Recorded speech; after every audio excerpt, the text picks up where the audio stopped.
We start off with a little-known case full of enough twists and turns to be worthy of its own Netflix documentary. It involves two well-known Japanese companies, Izaki Glyco, famous for its Pocky snacks, and Morinaga, a candy company known for haichu and other imported sweets. In 1984, two armed men wearing masks broke into the home of Glyco CEO Katsuhisa Izaki's mother. They tied up the elderly woman and stole the keys to Izaki's home where he lived with his family. The men then let themselves into the home and tied up his wife and daughter. His wife attempted to negotiate something with the intruders, offering them money to leave, but it was clear that they were after something more than a simple cash payment. They proceeded to cut the phone lines in the home and raided a bathroom where Izaki himself and two of his other children were hiding. They then abducted Izaki and took him to a warehouse where they held him hostage, demanding 1 billion yen and 100 kilograms of gold bars. The only reason their plans were discovered was that Izaki managed to escape his captors after being held for 3 days and went to the authorities. He was, however, unable to identify any of the culprits, nor give any insight to their motives. It seemed like an odd, isolated incident of extortion, and the company thought it had escaped such an attempt until a few weeks later. Vehicles in the parking lot of the company's headquarters were set on fire. Then, in Ibaraki, where the company's main warehouse was located, a container of hydrochloric acid and a threatening letter were discovered. This letter opened a discourse from either an individual or group that enigmatically dubbed itself the Monster with 21 Faces, after a villain in a popular Japanese detective series. The letters threatened serious tampering with the company's products, claiming that candies had been laced with potassium cyanide. No poisoned product was found, but in the efforts of public safety, Glyco was forced to pull a total of $20 million worth of products from store shelves and laid off 450 part-time workers to compensate for a heady loss of revenue. The letters continued, and they heightened their taunting of the police. One letter sent to the media included, "Dear dumb police officers, don't tell a lie. All crimes begin with a lie, as we say in Japan. Don't you know that?" Another letter was sent to both Sankei and Mainichi newspapers, as well as the Koshien police station, bragging about the initial Glyco warehouse break-in. It read, "To police fools. You shouldn't lie. If you lie, you steal. I also sent this to the Koshien police. Why are you lying? Don't hide things. Why are you complaining? You guys are having such a hard time, so I will give you a hint. I entered the factory from the side staff entrance. The typewriter we used is Panwriter. The plastic container used was a piece of street garbage. Monster with 21 Faces." After months of tormenting Glyco, these precursors to internet trolls decided to seek their fun somewhere else. Their final letter to the company announced, "We forgive Glyco." No explanation for forgiveness or transgression was given, and with that, the matter dropped. The Monster then turned its attention to the food companies of Morinaga, Marudai Ham, and House Foods Corporation. In October of 1984, a letter addressed to Moms of the Nation and signed by the Monster was sent to Osaka news agencies with a similar tampering threat that had been made to Glyco. This time, they claimed that 20 packages of Morinaga brand candy had been poisoned with sodium cyanide. Acting quickly, police searched stores in Tokyo all the way to western Japan and found over a dozen lethally tampered packages of Morinaga chocoballs and angel pie. Fortunately, they were pulled from shelves before anyone could consume them. The packages, almost comically, had labels such as "Danger contains toxins" put on them. More tampered confections were found in February of 1985 for a total of 21 lethal sweet products. On November 1st, 1984, a threatening letter from the Monster with 21 Faces arrived at the Tokyo home of Morinaga Dairy Vice President Mitsuo Yamada. "To President, you saw our power, didn't you? If you disobey us, we will destroy your company. You will get killed. Decide whether you want to give us money, or do you want to see your company destroyed? Tell us in the Mainichi newspaper on either the 5th or 6th of November. Use the missing persons. Use these words in the reply. Jiro, Morinaga, mother, police, bad friend, money, meal. As we said before, we want 200 million yen. Monster with 21 faces. Morinaga responded on November 6th to the criminals by placing the missing persons advertisement in the Mainichi newspaper's morning edition. Quote, "Dear Jiro, bad friend disappeared. Come back. Warm meal is waiting. Mother Chiyoko." Unquote. 2 letters from the monster with 21 faces were sent to House Foods on November 7th. Furthermore, Morinaga and Company was forced to reduce its current production by 90% due to the poisoning. The harassment to the companies and authorities kept coming, but the monster proposed a ransom in order to bring a cease to the chaos. In agreement, an employee from Marudai Ham was to hand off ransom money on a train. This was when the authorities seized an opportunity to disguise an investigator as a Marudai employee for the handoff. And it was this investigator that finally got a look at the prime suspect, only known as the Fox-Eyed Man.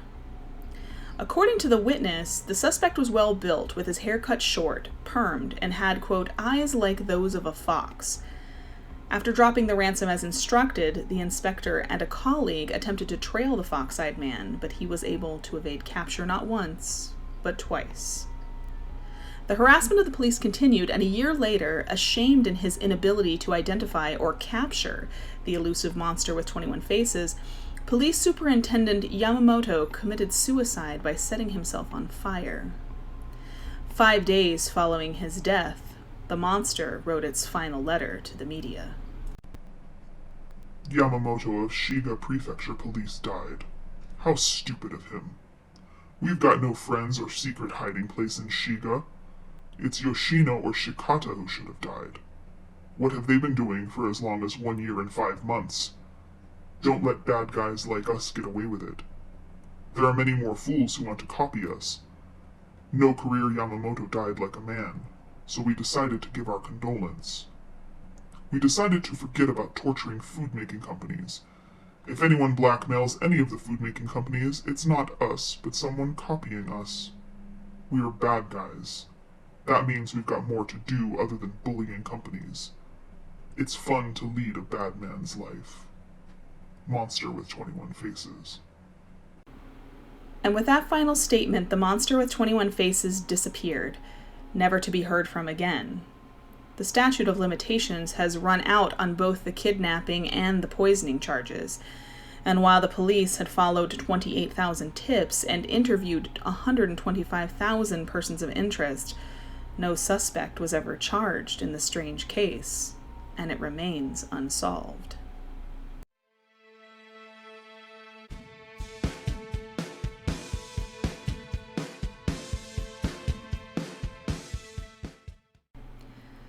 This case began inauspiciously in 1972 in Springfield, New Jersey, when a dog brought home a rather unusual and macabre prize, a decomposed forearm.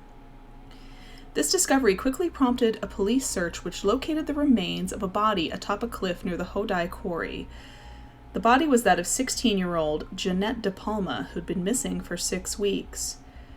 She had been hitchhiking in the area prior to disappearing. Claims quickly cropped up about the supposed mysterious state and the location that DePalma's body was found in. It was claimed she was found on a makeshift altar and that, quote, occult symbols made of stones, sticks, and animal corpses surrounded the body. The victim's cross necklace that she always wore was also reportedly missing. Her family said she was a devout girl who went to church regularly and even assisted a religious group who helped drug addicts find faith. She seemed to have no enemies in the world. So who killed Jeanette DePalma? The press and the authorities quickly jumped on the idea that witches or Satanists were involved in the killing due to the strange objects found at the crime scene. No cause of death could be determined from the body due to the advanced state of decomposition, but rumors continued to fly. Many locals, even some of the police themselves, began to blame a, quote, coven of witches who had clearly lured DePalma to the woods in order to use her for a gruesome human sacrifice. But, as often is discovered in such sensational cases, there is much more than meets the eye, and uncovering deception often holds the key to finding the real truth. When the editors of the nonfiction compilation Weird New Jersey approached the authorities regarding their own investigation into Jeanette's unexplained death, they were quickly met with staunch resistance from the local police, who claimed that all their files and the evidence relating to the DePalma case was destroyed during the flooding that occurred after Hurricane Floyd in 1999. But despite years of denials from previous acting prosecutors, one of the Weird New Jersey correspondents, Jesse P. Pollock, who was working in conjunction with Jeanette's nephew Ray, was finally able to submit a formal request for the detailed files in the DePalma case under the Freedom of Information Act. After 2 years of delays due to COVID-19 as well as personnel changes, the Union County Prosecutor's Office finally released the bulk of Jeanette DePalma's file, including crime scene photos that had been previously described by some New Jersey police officials as, quote, missing. And while DePalma's remains are censored and obscured in the photographs, one thing is quite clear. There seems to be no trace of any supposed occult activity at the original crime scene. No animal remains nor, quote, crosses made from sticks and twigs or a halo of stones is captured anywhere in the photographs. The objects long rumored by locals to be evidence of satanic witch activity are conspicuously absent. So this discovery, of course, makes what the press reported back in 1972 all the more confusing. An article that appeared in the September 29, 1972 edition of the Elizabeth Daily Journal entitled, quote, Girls Sacrificed in Witch Rite made the following claim. Quote, investigation into the death of 16-year-old Jeanette DePalma is focusing on elements of black witchcraft and satanic worship. A review of the death scene photos, according to reports, is leading authorities to believe that the girl's death may have been in the nature of a sacrifice. Pieces of wood, at first thought to be at the scene by chance, are now seen as symbols. One searcher said 2 pieces of wood were crossed on the ground over her head. More wood framed the body like a coffin. Another person who was there said, quote, I guess if you were looking for signs, they were there, unquote. The article was the first link to DePalma's death with witchcraft and occult sacrifice, but even a casual glance at the photos and a crime scene diagram drawn by UCPO investigator Glenn Owens shows that these claimed signs of black magic are tenuous at best. The 2 pieces of wood crossed on the ground over her head were in fact parallel to Jeanette's body, with her right arm resting vertically on the parallel log, and the other horizontal log lying just beyond her head. Both logs were much larger than Jeanette's entire body. The reports of logs framing Jeanette's body like a coffin are a clear case of exaggeration. As Owen's diagram shows, the branches fell in a way that roughly resembled an open triangle, and not a trapezoid, as other newspapers reported in 1972. But considering this was a densely overgrown patch of woods, it's probably safe to say that the quarry was filled with countless other branches that also fell into common shapes. It was also often claimed that the area in the quarry where Jeanette's body was found was a common party area for teens, and it was even postulated that perhaps Jeanette had been involved in some drug activity, had overdosed, and had been left by frightened peers who were too afraid of the police to report the death. But the photos show the area much more overgrown and wild than previously postulated. Not to mention, there are no traces of beer cans or any litter that might be found on the ground in an off-road party spot. But what is present in these reports, and seems a hard piece of evidence to miss, is that the fact of the contents of Jeanette's purse were found, emptied out in a neat pile some 8 feet from where her body lay, but the purse itself, as well as her wallet, were never discovered, despite previous accounts by officers present at the scene that day. If Jeanette was the victim of foul play, it would seem that the assailant took her purse and wallet, as well as her cross necklace, as souvenirs. And while the final revelations from the long-missing evidence put to bed the notions of any mysterious cult or satanic element from her death, more questions remain staunchly unanswered. Who killed Jeanette DePalma, and why did they take her purse and cross necklace? How did anyone inside the Springfield Police Department or the Union County Prosecutor's Office remotely believe that there was an occult element while looking at the evidence? Why for years did so many officials persist that the case file evidence had been destroyed in 1999 by the Hurricane Floyd flooding? With the advent of these new questions and revelations, and now that more of the truth has finally come out, hopefully Jeanette DePalma's family can finally get some more answers as to what happened to that 16-year-old girl almost 50 years ago, and hopefully the killer or killers who are still at large can finally be brought to justice. If you have any information regarding Jeanette DePalma's death, please contact the Union County Prosecutor's Office at 908-527-4500, or you can reach the publication of Weird New Jersey, who is still investigating the case, at editor@weirdnj.com. All tips or leads will remain anonymous.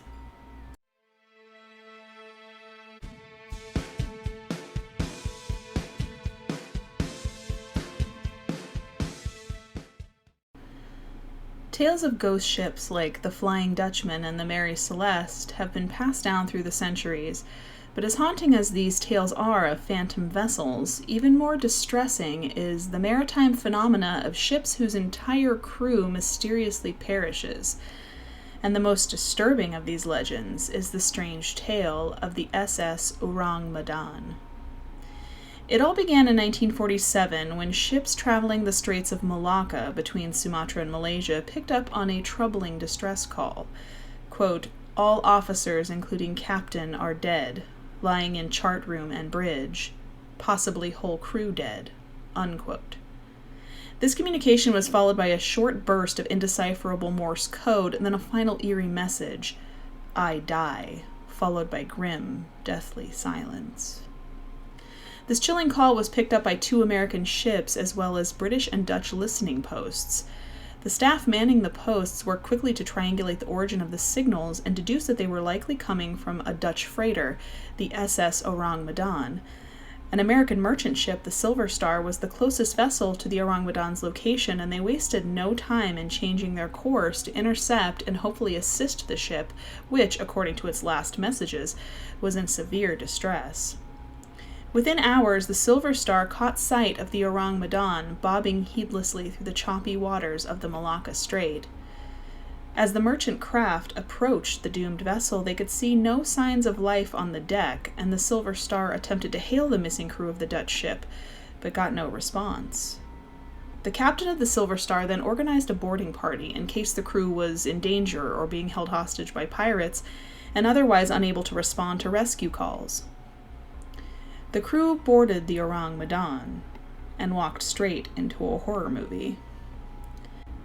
As soon as they stepped foot on the ship, they realized the distress calls received earlier had been no exaggeration.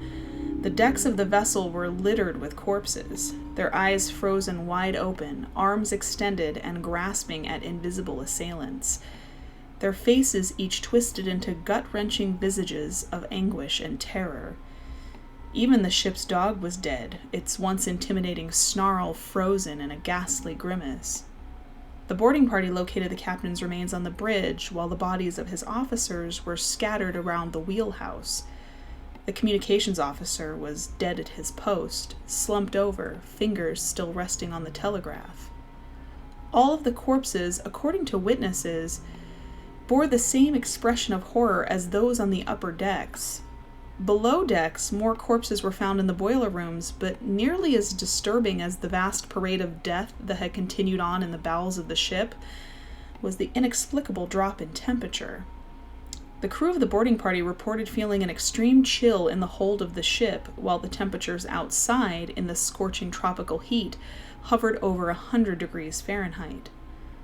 And while it was clear that the crew of the Orang Madan had suffered terribly at the time of their deaths, no physical cause of death, injury, or foul play was found. Nor was there any damage to the ship itself. The captain of the Silver Star had seen enough and decided it best to attach a tow line to the now ghost ship and tow it back to port.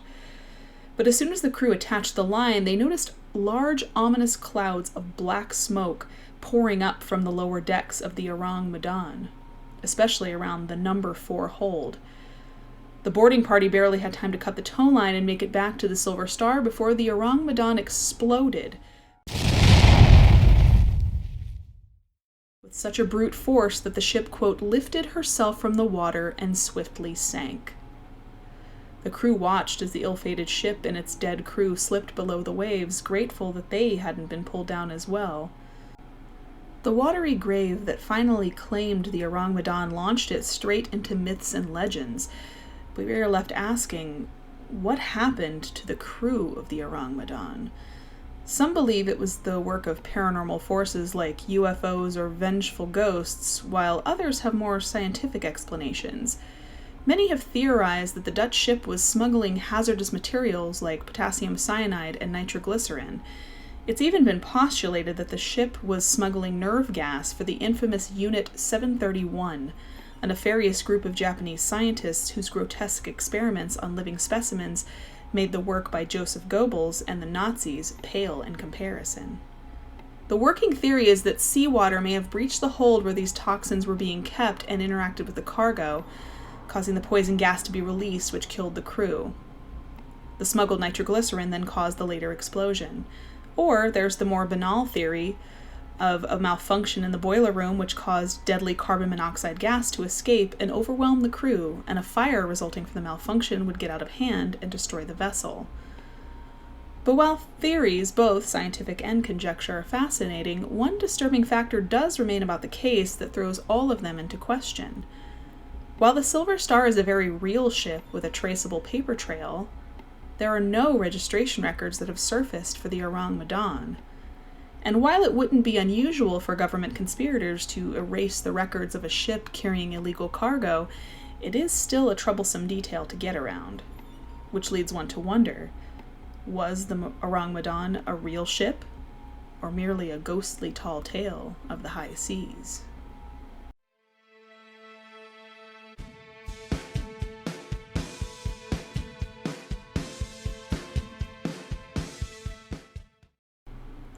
It's not odd for refuse to wash ashore in places, carried along for miles by the torrent of the unforgiving sea.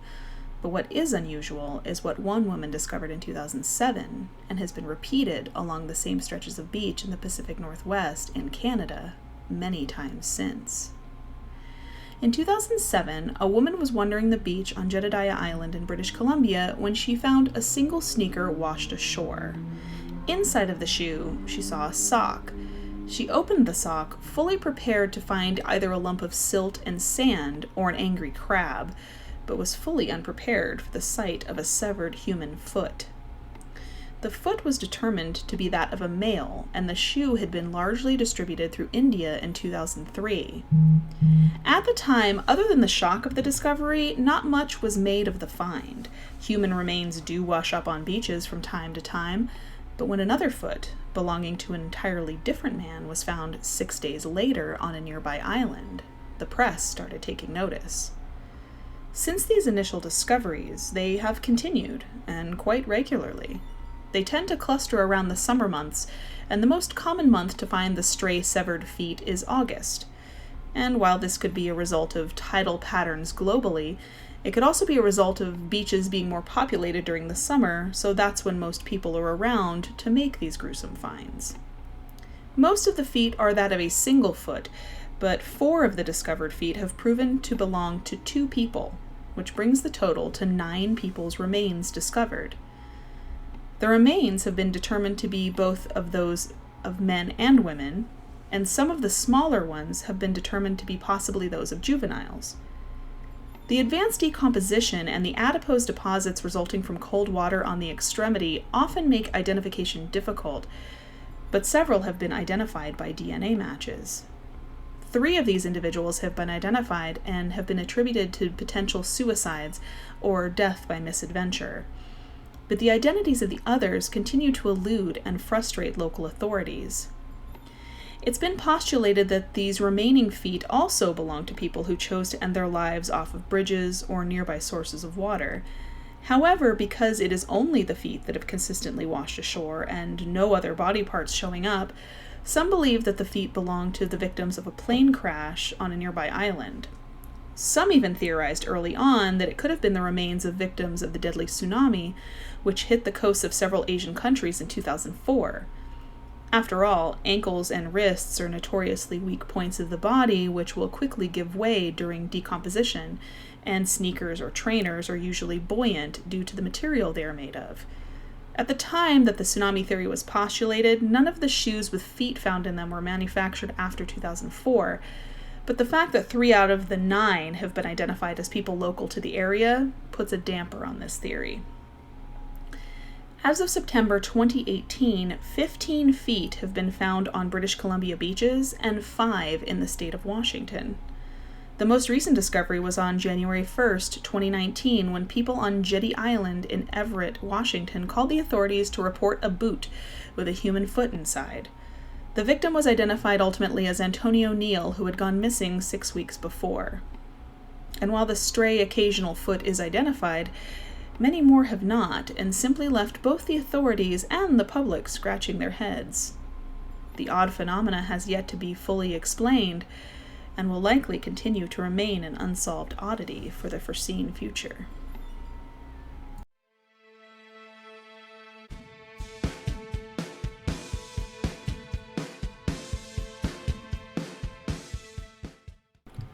While we have featured many unsolved mysteries in this episode, we leave off with one that in fact has been solved.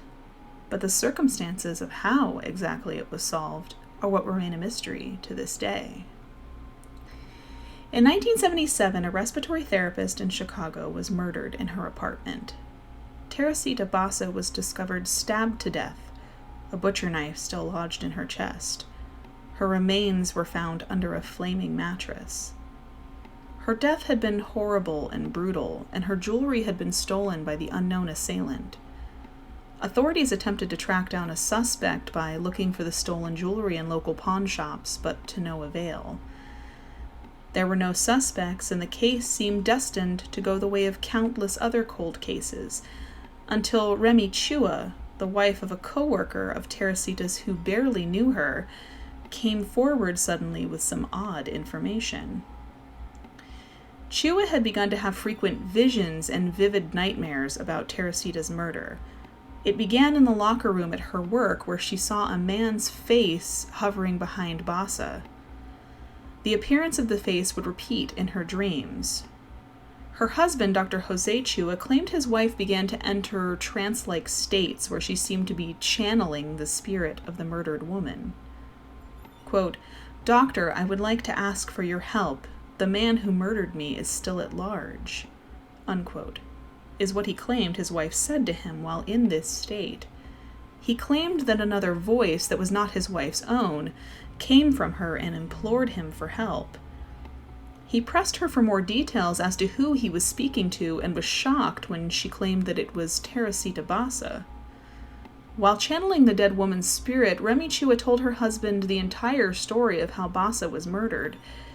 She claimed an orderly at the hospital named Alan Showry was helping Basa with her television when he assaulted her. He then killed her and attempted to get rid of the body by burning the mattress on top of it. The alleged spirit urged the doctor to go to the police. But when Remy Chua woke, she claimed to have no recollection of any of the details or what she had said while in the altered state. Dr. Chua attempted to dismiss the incident and did not go to the police. He claimed that his wife slipped into a trance yet again not long after, and the same strange voice inquired as to why he had not gone to the authorities. Dr. Chua claimed that he did not have any evidence against Showry. It was then that the voice revealed what had happened to the stolen jewelry as proof. The voice claimed that Showry had taken the jewelry after murdering Teresita and had given it as a gift to his girlfriend. This was all the evidence that Dr. Chua needed, and he went to the police. Detectives were naturally suspicious of such an outlandish and supernatural claim, but decided to look into Showry anyway since they lacked any other viable leads. During the course of a routine background check, they discovered that Showry did indeed live near Teresita Basa, and co-workers confirmed that he was planning to go repair Teresita's television on the night of her murder. Showry was brought in for questioning. He admitted that he had initially gone to Basa's apartment to repair her television, but realized he didn't have the proper tools, so instead went home. Detectives did not believe his story and instead contacted Shori's girlfriend to ask her if she had received any gifts of jewelry from him recently. She confirmed that she had. She agreed to show the pieces to Boss's family, who was able to verify that the stolen pieces belonged to the victim, just like the spirit claimed it would. Confronted with the evidence, Shori confessed to the murder. Despite his confession, the claims of assistance from beyond the grave caused him to plead not guilty. After a mistrial, he seemed to have a change of heart and pled guilty on February 23, 1979. He received only a 14-year sentence, as there was no other physical evidence tying Shori to the crime scene, and he was ultimately paroled in 1983. But the question remains of how the crime was uncovered. Was it really the ghost of Teresita Basa seeking justice from beyond the grave? Or did Remy Chua actually have some knowledge about the case and disguised it as a spiritual possession in order to pass the information on to authorities? Whatever forces, whether supernatural or not, led the police to the killer remains a mystery to this day.